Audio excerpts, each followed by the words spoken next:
Smoking and inhaling every moment. It was reckless and we owned it.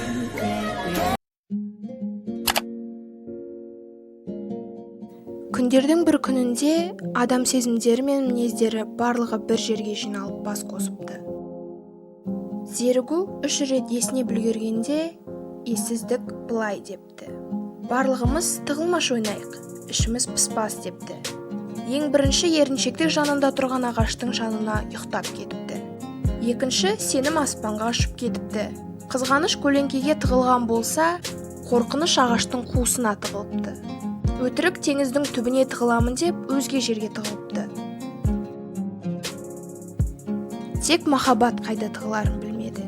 Сол кезде ол жанындағы өсіп тұрған раушан гүлдерінің арасына тығылады.